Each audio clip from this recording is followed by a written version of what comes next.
మీ sit స్టాండర్డ్ని కాకుండా CBI చేతనో sitting judge చేతనో విచారణ జరిపించవలసిందిగా మీకు విజ్ఞప్తి చేస్తున్నాం. చాలా తప్పిదం చేస్తున్నారు.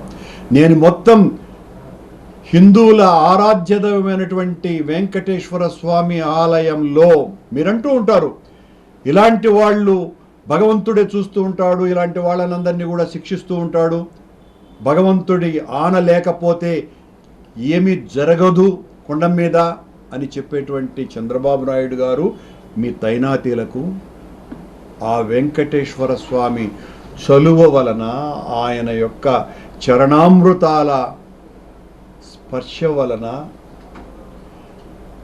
91 సంవత్సరాల చరిత్ర కలిగినటువంటి తిరుమల తిరుపతి దేవస్థానాల పాలక మండలి చరిత్రలో 3 సార్లు పాలక మండలి సభ్యునిగా, 2 సార్లు ఆ దేవదేవుని ఆలయ అధ్యక్షునిగా అవకాశం ఇచ్చిన వ్యక్తి వెంకటేశ్వర స్వామి నాకు ఒక్కడికే. ఆయన ప్రేమ, ఆయన కరుణ, ఆయన కటాక్షం, ఆయన దీవెన, ఆయన ఆశీస్సు లేకపోయి ఉంటే నేను అయ్యి ఉండేవాడిని కానే కాదు.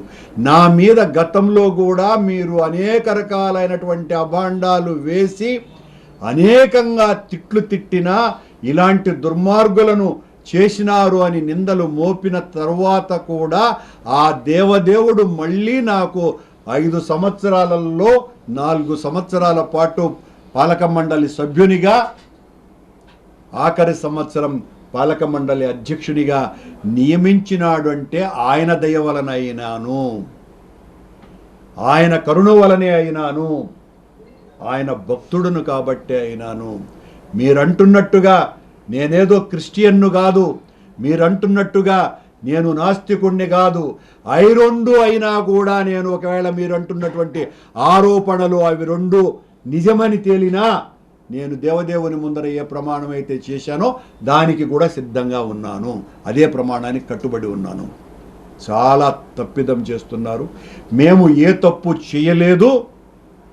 వెంకటేశ్వర స్వామి ఆలయ అన్నప్రసాదాలలో, లడ్డూలలో మా వలన ఏ రకమైనటువంటి కళంకితము జరగలేదు. ఏ విచారణకైనా మేము